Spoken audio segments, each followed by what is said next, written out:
Hello, my name is Cat, and welcome to a very exciting video. Earlier today, the brand new Guild Battlegrounds update and map was announced. This is something that we have been speculating about a little bit. I did make a video a couple of weeks ago going over some of the speculation, but now it's finally official on the beta server for now. It will start tomorrow, so we'll be able to see it very soon. But in this video, I will go through this announcement, give some of my initial thoughts on the update, and give you an insight into what we can expect with this update, because it's a little bit more than just an upgrade to the map, but it's not that big of a change either. So some new things, some familiar things. Let's jump straight into it. So it's already been added on the beta server and will start tomorrow on Thursday.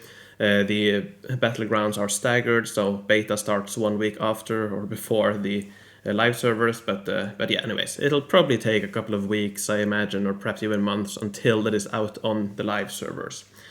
But yeah, here we have the new map, the Waterfall Archipelago. I really like the look of it.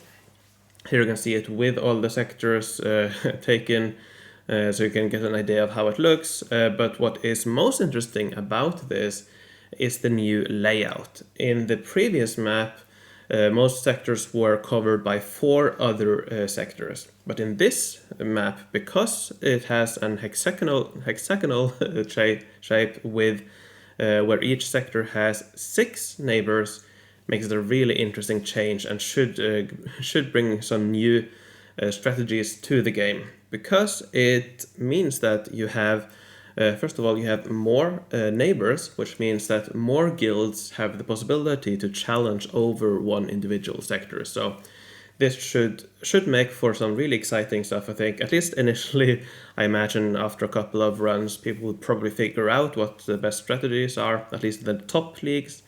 But yeah, this should bring some very exciting first couple of battlegrounds, I imagine.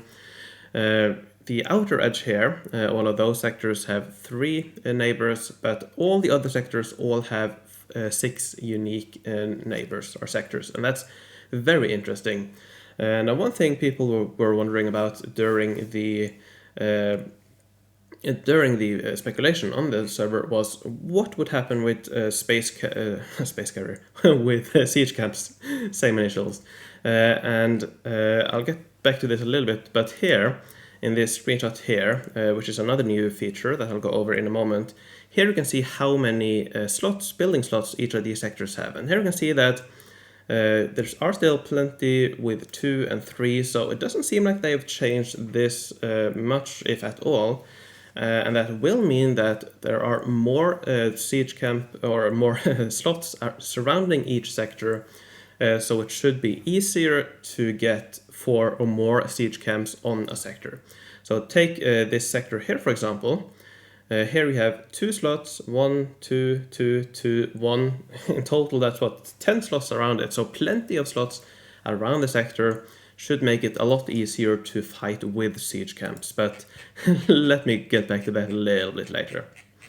The sectors also have new names, which might be interesting. I don't think it'll matter too much, but now the new naming scheme is that you have 6 different sectors, so from A to F.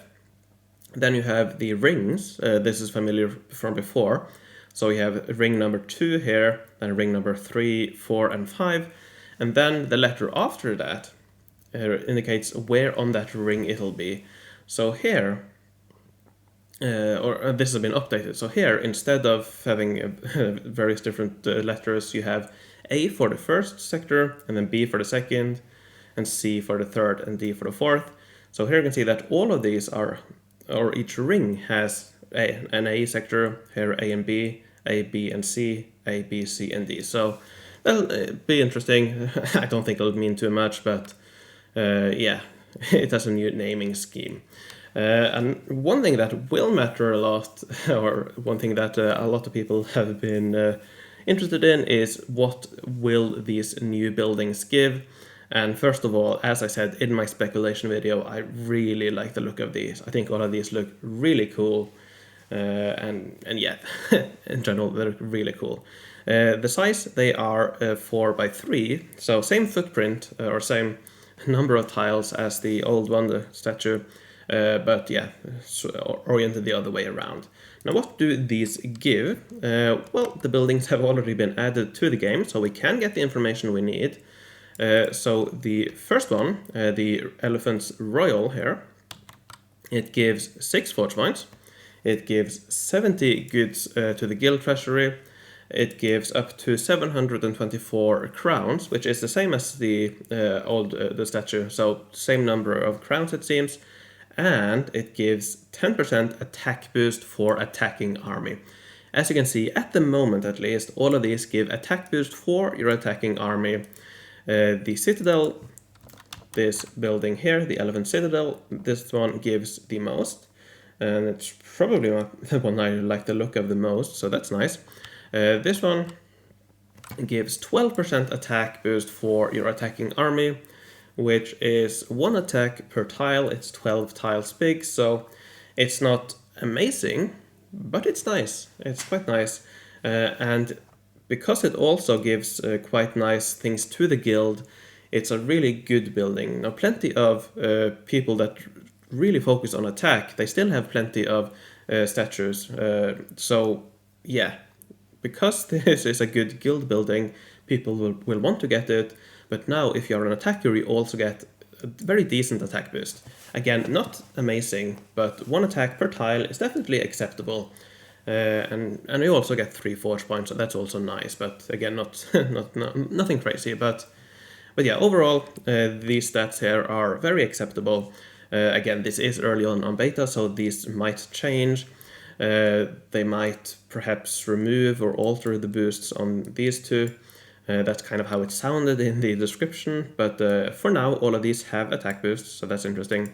When it comes to the new chain building, because all of these also have a chain building similar to the old one, the road. These are actually 3 variations of the same building. That's something that people thought there were 3 buildings during the speculation, but no, it's only 1 chain building. And the way it's written,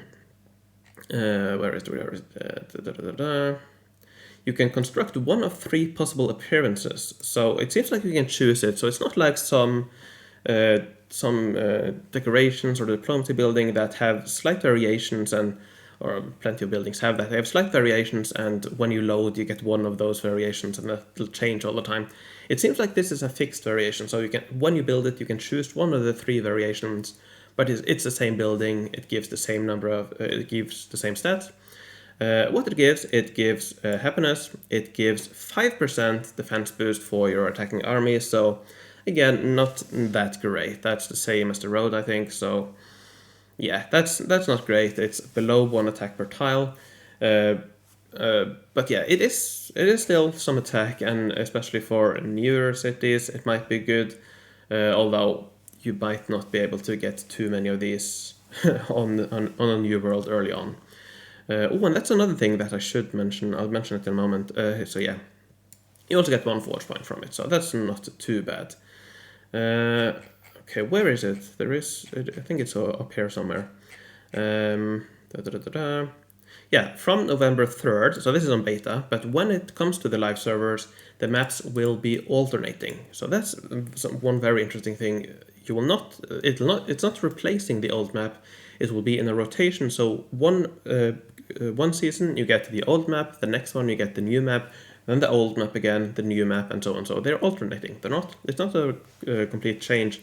And that's interesting. It also means, though, that it will take longer to get these rewards, because half the time you will get the old rewards, half the time you will get the new ones.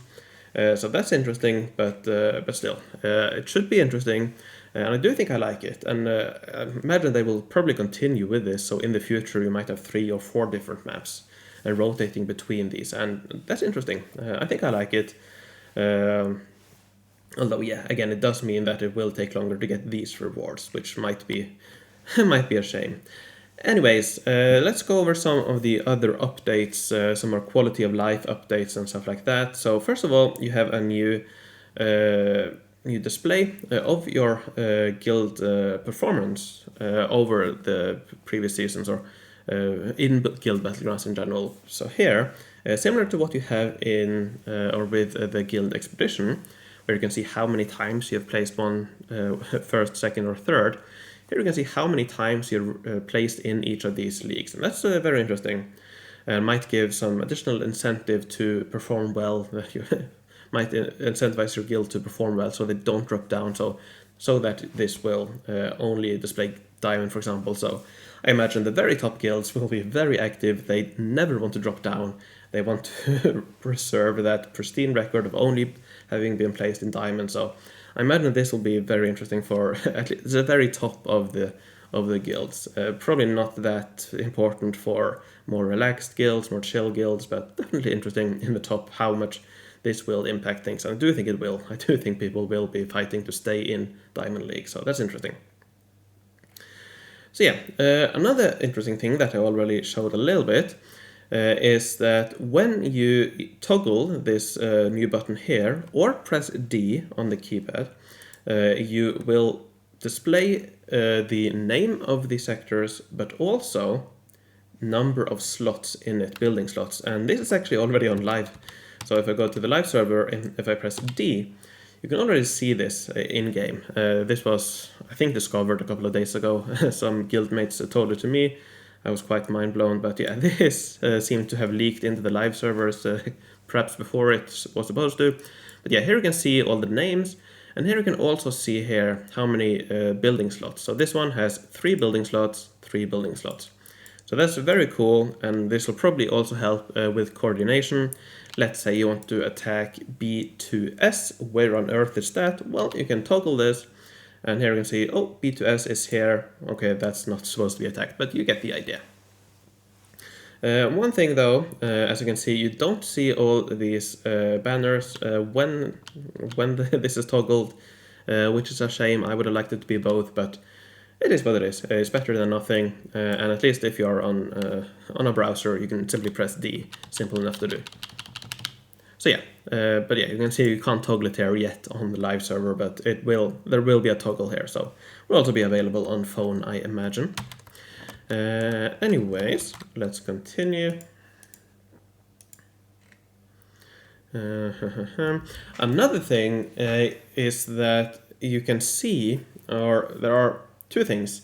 When a province is conquered, as you can see here, by your guild will receive additional information regarding which player did the last action to conquer. That's something that people have been requesting. Personally, I'm not that sold on it being that great of an idea. I definitely get it, but it can also lead to situations where if multiple people are attacking at the same time, and one of those take it, it's not necessarily all that person's fault that it was taken, but he gets the blame. So need to be careful about how you use this, but at least you can see who took the sector. So if you know that it only had 1 attack left and no one was attacking it, then this would be a way to actually figure out who took it. So that's something that might be cool.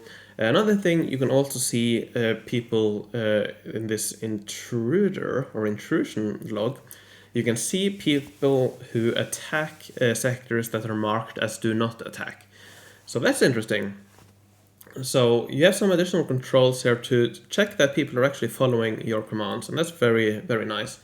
Of course, as well when it comes to sectors not to attack, so here for example, we are not supposed to attack this, but still, as you might have seen in some of my videos on this world, I have attacked some of these, and you can see people have attacked these because, yeah, while you shouldn't take it, you should be able to do some hits on it if it's an easy army, if it's an easy negotiation and so on, and taking some hits on it doesn't hurt anyone. So yeah, you can see who does it, but you also need to consider that there are valid reasons to attack the sector even if they are marked as do not attack.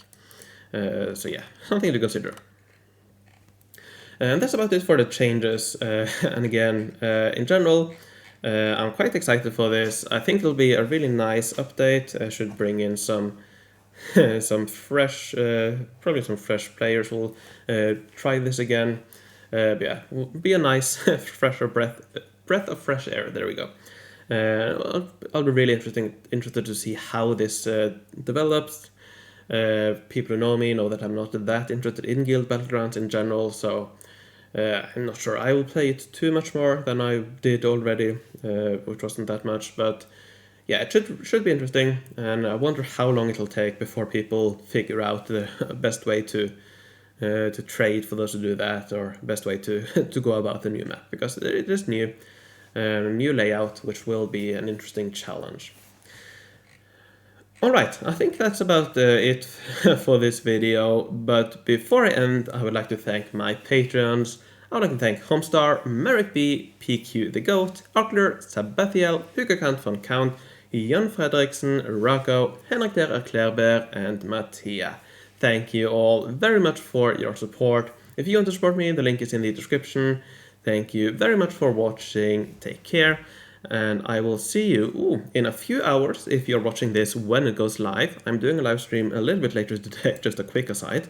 I'm doing a quick live stream on my brand new world on the Halloween event because I'm going for Botanical Rotunda. So if you're interested in that, the link will be in the description, or if you're watching this later on, you can always watch the VOD of that if you're interested. So thanks for watching, and I will see you later today, hopefully.